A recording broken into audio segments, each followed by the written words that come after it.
امت محمدیہ کو اللہ تبارک و تعالیٰ نے اسے روشناس کرایا اور اسے بتانے کی کوشش کی کہ امت مسلمہ تم ان غلطیوں کو نہ دہراؤ جن غلطیوں کو پہلی امتوں نے دہرایا۔ بزرگوں میں آپ کو بتاؤں، حضرت نوح علیہ السلام کا میں ذکر کرنے چلا ہوں۔ حضرت نوح علیہ السلام کو ابو البشر ثانی کہا جاتا ہے۔ ابو البشر کے معنی ہوتے ہیں انسانوں کے باپ، ثانی یعنی دوسرے۔ یوں تو ابو البشر حضرت سیدنا آدم علیہ نبی علیہ السلام کی ذات ہے جن سے پوری دنیا چلی۔ چونکہ طوفان نوح کے بعد پوری دنیا ہلاک ہو گئی اور حضرت نوح علیہ السلام کے 4 بیٹے جو تھے ان میں سے 3 بیٹوں سے اللہ تعالیٰ نے پوری دنیا کو پھر سے قائم کیا۔ اس لیے حضرت نوح علیہ السلام کو ابو البشر ثانی کہا جاتا ہے۔ حضرت نوح علیہ السلام کو اللہ تبارک و تعالیٰ نے بڑی لمبی زندگی عطا فرمائی۔ 950 سال تک روایتوں میں آتا ہے کہ 950 سال تک حضرت نوح علیہ السلام دین کی تبلیغ کرتے رہے، اپنی قوم کو سمجھاتے رہے، بتاتے رہے کہ دین کیا ہے، اسلام کیا ہے اور اللہ تعالیٰ کی پہچان کیسی ہوتی ہے، خدا کی بندگی کیسے ہونی چاہیے، اللہ تعالیٰ کی عبادت کیسے ہونی چاہیے۔ یہ حضرت نوح علیہ السلام اپنی قوم کو یہ بتاتے رہے، لیکن وہ قوم تھی کہ حضرت نوح علیہ السلام کی ایک نہیں سنتی، بلکہ معاملہ یہ ہوتا کہ حضرت نوح علیہ السلام کو وہ لوگ ستاتے، پریشان کرتے، انہیں پاگل تک کہتے، بلکہ روایتوں میں یہاں تک آتا ہے کہ انہیں مارتے بھی تھے۔ یہاں تک کی روایت میں آتا ہے کہ ایک مرتبہ نے مار کر اس طریقے سے کوٹھی میں ڈال دیا گیا اور وہ لوگ یہ خیال کرتے تھے کہ حضرت نوح علیہ السلام اللہ تبارک و تعالیٰ کے پیارے ہو گئے، لیکن خدا کو کچھ اور منصوبہ حضرت نوح علیہ السلام نے وہاں سے اتراتے، حتیٰ کہ 950 سال تک مسلسل اپنی قوم کو سمجھاتے رہے اور ان قوم کے لیے دعائیں کرتے رہے، ان قوم کے لیے وہ ہدایت چاہتے رہے اور اللہ تبارک و تعالیٰ سے یہ چاہتے کہ مولا انہیں تو ہدایت دے دے۔ مان لیے تو کہ 950 سال تک یہ سلسلہ چلتا رہا، حتیٰ کہ اللہ تبارک و تعالیٰ کی وحی آتی ہے، خدا کی طرف سے ندا آتی ہے کہ نوح علیہ السلام اب یہ قوم اس قوم میں سے کوئی ایمان لانے والا نہیں ہے، جتنے لوگوں نے آپ کو مان لیا ہے، ایمان لے آیا ہے، اس کے علاوہ اب آپ پر کوئی ایمان نہیں لائیں گے۔ حضرت نوح علیہ السلام اس کے بعد خدا کی بارگاہ میں عرضی پیش کرتے ہیں، دعا کرتے ہیں اور اس قوم کے لیے دعا کرتے ہیں کہ مولا یہ قوم ہمیں ستاتی ہے، پریشان کرتی ہے، آپ کی بات، آپ کی ہدایت ماننے کے لیے تیار نہیں، مولا تو اس قوم کو ہلاک کر دے۔ پھر خدا کی قدرت ہوتی ہے، اللہ تبارک و تعالیٰ حضرت نوح علیہ السلام کو یہ حکم دیتے ہیں کہ نوح آپ ایک کشتی کو تیار کریں، ایک کشتی بنائیں۔ حتیٰ کہ یہ بات کا ذکر ہے کہ جب حضرت نوح علیہ السلام یہ دعا کرتے ہیں تو ان کی دعا کی مقبولیت کا وقت ہوتا ہے وہ بہت لمبا عرصہ گزرتا ہے۔ ہم اور آپ جب دعا کرتے تو ہم یہ سوچتے کہ ہم نے ابھی دعا کی اور ہماری دعا ہمارے ہاتھ نیچے آتی ہے، ہماری دعا قبول ہو جائے۔ وہ انبیاء کرام تھے، انہیں کتنا یقین تھا کہ وہ دعا کرتے، اتنا یقین تھا کہ وہ دعا تو قبول ہونی ہی تھی، لیکن وہ کوئی ضروری نہیں کہ فوراً قبول ہو جائے۔ تو حضرت نوح علیہ السلام نے جب دعا کی بات میں آتا ہے کہ انہوں نے ایک سگون کا درخت لگایا کہ جو 100 سال کے بعد وہ سگون کا درخت پھر تیار ہوا، پھر اسے کاٹ کر اس کے تختے سے حضرت نوح علیہ السلام نے کشتی بنائی۔ دوسری روایت میں یہاں تک آتا ہے کہ حضرت نوح علیہ السلام کے سامنے حضرت جبریل امین علیہ السلام آئے اور کھجوریں لے کر آئے اور کھجوریں لے کر آنے کے بعد حضرت نوح علیہ السلام کو کھانے کے لیے دیا گیا۔ حضرت نوح علیہ السلام نے ان کھجوروں کو کھایا اور کھجوروں کو کھانے کے بعد اس کی گٹھلی کو رکھ لیا اور ان گٹھلی کو رکھنے کے بعد اسی گٹھلی کو زمین میں گاڑ دیا اور انہی گٹھلی سے جب درخت نکلے تو حضرت نوح علیہ السلام نے اس درخت کو کاٹنے کے بعد پھر اس درخت کے تختے سے حضرت نوح علیہ السلام نے کشتی بنائی۔ بہت لمبا عرصہ گزرا، جب نوح علیہ السلام کشتی بنانے لگے، روایتوں میں یہاں تک آتا ہے کہ جب کشتی بنانے لگے اب وہ قوم جنہیں یہ سمجھانے کے لیے آئے تھے، تبلیغ کے لیے آئے تھے، وہ قوم اب ان کی مذاق اڑانے لگی، انہیں پاگل کہنے لگی اور یہ کہنے لگی کہ اب تک تو آپ نبی تھے، لوگوں کو اللہ کی بات بتاتے تھے، اب آپ بڑی کیسے بن گئے، آپ کشتی کیسے بنانے لگے۔ کوئی آ کر یہ کہتا ہے یہاں تو سمندر نہیں ہے، یہاں کوئی ندی نہیں ہے، یہاں تو بڑے نالے بھی نہیں ہیں اور آپ اتنی بڑی کشتی بنا رہے ہیں، لہٰذا اس کا کیا فائدہ۔ حتیٰ کہ یہ ایسی قوم تھی کہ اپنے جب وہ بوڑھے، جب ان کے جانے کا وقت ہوتا، اس کے مرنے کا وقت ہوتا تو اپنی نسلوں کو، اپنے لوگوں کو بتا کر جاتے کہ حضرت نوح علیہ السلام بہت پرانے یہ پاگل ہیں، لہٰذا ان کی بات کو کوئی نہیں سننا۔ اس قوم کا یہ عالم تھا۔ حضرت نوح علیہ السلام نے جب کشتی بنانے شروع کی، بہت لمبا عرصہ گزرا، روایتوں میں آتا ہے کہ 40 سال تک، یا پھر دوسری روایتوں میں کہتے ہیں کہ 100 سال کے بعد جب دعا کی گئی تو 100 سال کے بعد یہ کشتی بن کر تیار ہو گئی۔ उस कश्ती में हजरत सलाम ने अंबिया करम अलैहिस्सलाम के नाम लिखे थे।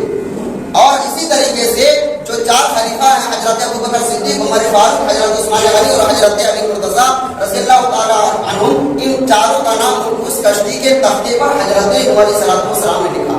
वो कौम मजाक उड़ाती, हत्ता कि यहाँ तक है कि उस कश्ती को जब बनाकर तैयार होने की बात आई, अब वो कौम जो मजाक उड़ाती थी उस कश्ती पर जाकर उन्होंने गंदगी फैलानी शुरू कर दी।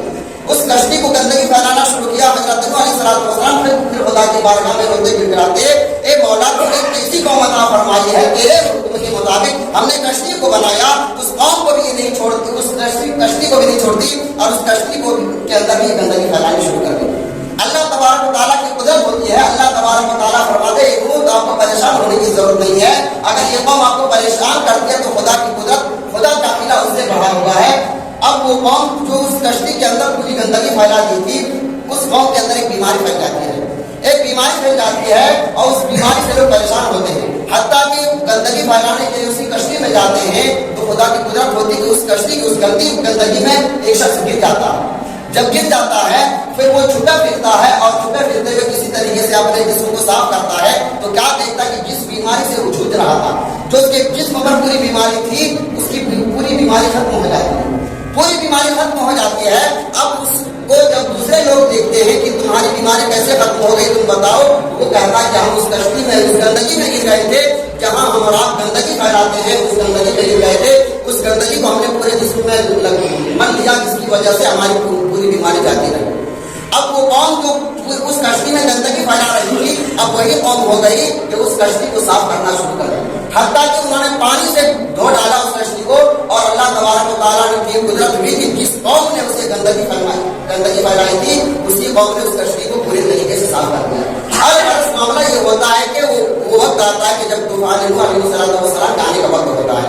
हजरत अलैहिस्सलाम के साथ 80 लोग थे जिन्होंने इस्लाम कबूल किया था। हजरत अलैहिस्सलाम के घर वाले 8 थे, इनके अलावा 72 लोग थे जिन्होंने इस्लाम को कबूल किया था। इनके एक और बेटे थे जिनका नाम कनान था, जिसने इस्लाम कबूल नहीं किया था। इनके एक बीवी थी जिसका नाम नाइला था, उसने भी इस्लाम कबूल नहीं किया था। इनको नहीं माना था बल्कि इनकी मजाक उड़ाया करते थे।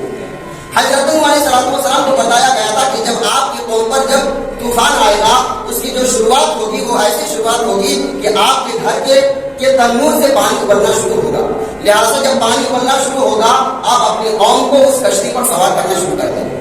हजरत अलैहिस्सलाम ने जो कश्ती बनाई थी, उसके 3 माले बनाए थे।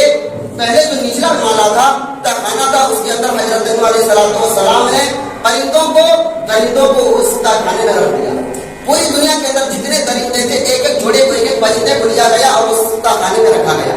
दूसरा जो माला था, बीच का जो माला था, उस तहखाने में हजरत अलैहिस्सलाम ने जानवरों को चौपाए को उसके अंदर रखा और सारी जानवर दूसरे जितनी और भी मखलूकात थी अल्लाह ताला के हुक्म से हजरत अलैहिस्सलाम ने कश्ती में रख दिया।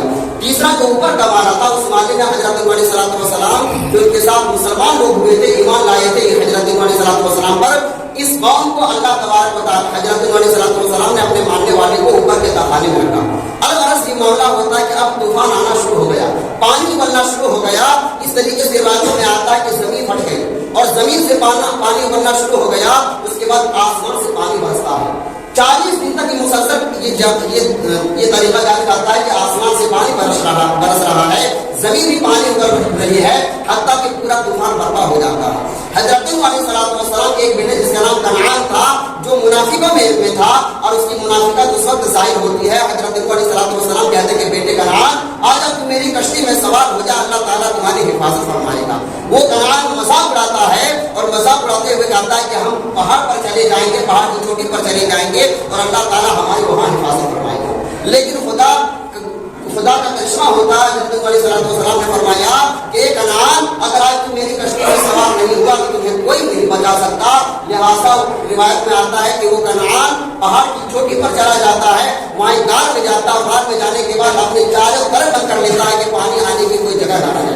लेकिन खुदा और भी मंजूर था, जितने ईमान वाले थे उनको अल्लाह ताला ने उस कश्ती पर सवार होने की वजह से उनकी हिफाजत फरमा दी। लेकिन जिन्होंने भी कुफ्र किया था, हज़रत अलैहिस्सलाम को तकलीफ दिया था, उन्हें परेशान किया था, उन सारी कौम को हज़रत अलैहिस्सलाम की ना मानने की वजह से हलाक कर दिया। बुजुर्गों, मामला ये होता है कि वो कश्ती 6 महीने तक मुसलसल घूमती रहती है, 6 महीने तक घूमती रहती है, हत्ता कि उस कश्ती ने खाने काबा की भी तवाफ किया। 7 मरतबा खाने काबा का चक्कर लगाती है, वो तवाफ करती है और ये कश्ती चलती रहती है। जब उस कश्ती में सवार करने की बारी आती है, एक बात और बता दूं कि एक सांप और बिच्छू भी आता है कश्ती पर सवार होने के लिए। वो चाहता है कि हम भी सवार हो जाए और हम भी बच जाएं, लेकिन हज़रत नूह अलैहिस्सलाम मना फरमाते कि आपको यहाँ जगह नहीं है। उस वक्त वो सांप और बिच्छू एक वादा करता है कि नूह अलैहिस्सलाम आपके मानने वाले को मैं तकलीफ नहीं पहुंचाऊंगा, इस शर्त पर कि अगर आपकी कौम ये पढ़ ले सलामुन अला नूहिन फिल आलमीन, अगर ये कोई पढ़ लेता है तो आपके मानने वाले को मैं तकलीफ नहीं पहुंचाऊंगा। जब ये शर्त हो जाती है तो अल्लाह तबारक व तआला हज़रत नूह अलैहिस्सलाम उन्हें भी इजाजत दे देते हैं, अपने गोसा पर बिच्छू भी उस कश्ती में सवार हो जाता है और उसकी भी हिफाजत अल्लाह ताला फरमाता है। मामला ये कि वो कश्ती दौड़ती रहती है, 6 महीने तक ये कश्ती दौड़ती रहती है, घूमती रहती है। उसके बाद 40 दिन के बाद खुदा का हुक्म होता है, अब पानी बरसना छोड़ देती है। वो पानी जो बरस रहा, जो पड़ रहा था, जो बारिश हो रही थी, अल्लाह तबारक व तआला के हुक्म से रुक जाती है। पूरी दुनिया हलाक हो गई, पूरी दुनिया के लोग खत्म हो गए और हज़रत नूह अलैहिस्सलाम की कश्ती में जितने लोग थे, ये कश्ती 10 मुहर्रम को जुमा के दिन जूदी पहाड़ पर जा रही है। यहाँ पर है कि अल्लाह तबारक व तआला ने पहले सारे पहाड़ों को हुक्म दिया और कहा कि एक पहाड़ पर मैं इस कश्ती को रोकने वाला हूँ। उस वक्त पहाड़ों ने तकब्बुर किया, जिस तकब्बुर की वजह से ये उन्हें मौका नहीं मिल पाया और जूदी पहाड़ जो थी जिसने तवाज़ु इख्तियार किया, अल्लाह ताला ने ये शर्फ इसे बख्शा कि हज़रत नूह अलैहिस्सलाम की कश्ती जूदी पहाड़ पर जा लगती है। जब जूदी पहाड़ पर जा लगती है तो हज़रत नूह अलैहिस्सलाम जो उनकी कश्ती में और भी जानवर वगैरह थे उनसे मुखातब होते हुए कहते हैं कि कौन है जो जमीन की खबर लाकर मुझे दे कि जमीन का क्या हालात है। उस वक्त एक मुर्गी आगे बढ़ती है और ये कहती है कि अल्लाह के नबी आपके इस काम को मैं करने के लिए तैयार हूँ। हज़रत नूह अलैहिस्सलाम उस कश्ती के पर एक मुहर लगाते हैं, कहते हैं एक मुर्गी मैं तेरे पर एक मुहर लगाता हूँ और तुम्हें दुआ देता हूँ कि तू इंसानों से मारूफ होगी, तो इंसानों से मोहब्बत करेगी और मेरी कौम ये उम्मत आपसे फायदा उठाएगी। आज उसका फिजा देख रहे हैं कि वो मुर्गी, परिंदे तो बहुत सारे हैं लेकिन वो उड़ते हैं, लेकिन वो परिंदा मुर्गी भी परिंदा है जिसे उतनी लंबी उड़ान की अल्लाह ताला ने तौफीक नहीं दी, क्योंकि वो इंसानों से मारूफ है, इंसानों के घरों में रहता है। ये हज़रत नूह अलैहिस्सलाम की बात आ सकती है। उस वक्त अल्लाह के नबी अलैहिस्सलाम कौवा को भी भेजते हैं कि जाओ कि दुनिया की खबर लेकर आ, तो वो कौवा जाता है, लेकिन कौवा अपनी सिफत पर वो मजबूर हो जाता है और एक मुर्दे पर जाकर गिरता है और वो लौट कर नहीं आता है। हज़रत नूह अलैहिस्सलाम उसे बददुआ देते हैं कि तू हमेशा खौफ व हरास में मुब्तला रहेगा। आज इसी का नतीजा है कि वो कौवे को आज लोग बददुआ देते हैं और वो हमारे करीब आने की हिम्मत नहीं करता, क्योंकि हज़रत नूह अलैहिस्सलाम की बददुआ नहीं है। उस वक्त हज़रत नूह अलैहिस्सलाम कबूतर को हुक्म देते हैं कि आप जाओ और दुनिया की खबर लेकर आओ। वो कबूतर पहले जाते हैं और उनके सभा से जाकर और वो जैतून की एक पत्ती लाकर देते हैं। हज़रत नूह अलैहिस्सलाम कहते हैं नहीं, आपको इतना ही में बस नहीं बल्कि आपको दुनिया की खबर देनी पड़ेगी। वो कबूतर आता है और काबा शरीफ जहाँ आज है वहाँ जाता है और जाने के बाद वहाँ जमीन पर उतरता है। क्या देखता है वो कबूतर? देखता है कि वहाँ पानी सूख चुकी है, मिट्टी सुर्ख हो गई है। वहाँ जो ही वो कबूतर उतरता है उसके पाँव सुर्ख हो जाते हैं, पाँव लाल हो जाते हैं। शायद आज उसी का नतीजा कि बहुत सारे कबूतरों को आप देखते होंगे तो उनके पाँव आज भी लाल हो गए हैं, लिहाजा पाँव लाल हो जाते हैं। और वो कबूतर फिर हज़रत नूह अलैहिस्सलाम की बारगाह में दोबारा जाता है और हज़रत नूह अलैहिस्सलाम से कहता है कि नूह अलैहिस्सलाम आप हमारे दुआ फरमाएं कि मेरे गले पर अल्लाह ताला तौक दे दे। हज़रत नूह अलैहिस्सलाम दुआ फरमाते हैं, उनके गले पर एक बहुत ही खूबसूरत तौक के लिए उनके हक में दुआ की जाती है और उसी का नतीजा होता है कि कबूतर खूबसूरत नजर आते हैं। उनके गले में तौक एक खूबसूरत हार नुमा बना हुआ होता है। हज़रत नूह अलैहिस्सलाम उनके हक में दुआ फरमाते हैं और उनके हक में ये भी दुआ फरमाते हैं कि कबूतर जा, अल्लाह ताला तुम्हारी नजरों में बरकत अता फरमाएगा। और एक और दुआ की दरखास्त करता हुआ कबूतर उठाता है, ये नूह अलैहिस्सलाम आप हमारे हक में दुआ कर दें कि हम हरम काबा में हमें रहने पर हमें अमान दिया जाए। हज़रत नूह अलैहिस्सलाम ये भी दुआ उस कबूतर के हक में करते हैं। आज देख लें मस्जिदों में खास कर खाने काबा में वो कबूतर का एक झंगटा लगा हुआ रहता है जो हज़रत नूह अलैहिस्सलाम की दुआ का असर है और उन्हें कोई मारने के लिए तैयार नहीं, क्योंकि हज़रत नूह अलैहिस्सलाम ने उनके हक में दुआ फरमाई थी। अलग मामला ये होता है कि खबर लाकर जाकर देते हैं कि पानी सूख चुका है और मिट्टी पानी खत्म हो चुका है, मिट्टी सूख चुकी है, अब हमें दुनिया में आने में कोई तकलीफ नहीं होगी। हज़रत नूह अलैहिस्सलाम वहाँ से उतरते हैं, एक गांव बसाते हैं जिस गांव का नाम सवानी यानी 80 समानिन के माने आते हैं 80 और 80 लोगों का वो गांव फिर से आबाद होता है। हजरत नूह अलैहिस्सलाम के जो 3 बेटे थे, साम इब्न नूह, हाम इब्न नूह, याफीस इब्न नूह, इन 3 बेटों से अल्लाह ताला ने फिर आने वाली नस्लों को आबाद किया और क़यामत तक ये उन्हीं की नस्लें आबाद रहेंगी। बुजुर्गों, कहने का मतलब ये है कि अल्लाह तबारक व तआला का जो हुक्म है बंदों के लिए कि अगर कोई नबी आपको समझाता है, दिन की तबलीग करता है, अगर कुरान की हिदायत देता है, खुदा की जानिब बुलाता है, तो उस कौम को चाहिए कि उस बुलाने वाले, उस दाई अल्लाह की जानिब आप जरूर दौड़ पड़े, उनकी बात को सुने। अगर कोई कौम उनकी बात से इनहराफ करती है, इनकार करती है, उनकी बातों से अगर वो करती है, तो अल्लाह ताला उस कौम को हलाक बर्बाद कर देता है। जिस तरीके से हलाक बर्बाद अल्लाह ताला नूह अलैहिस्सलाम के कौम को किया, हमें और आपको चाहिए कि अपने नबी के लाए हुए दीन को, अपने नबी के लाए हुए कुरान को, अपने नबी की बताई हुई बातों पर अमल करें। यकीन अल्लाह तबारक व तआला हम और आपको उम्मत मुस्लिमा यकीन इससे मुस्तफीद अता फरमाएगा। अल्लाह तबारक व तआला हम और आपको इसकी तौफीक बख्शे, आमीन।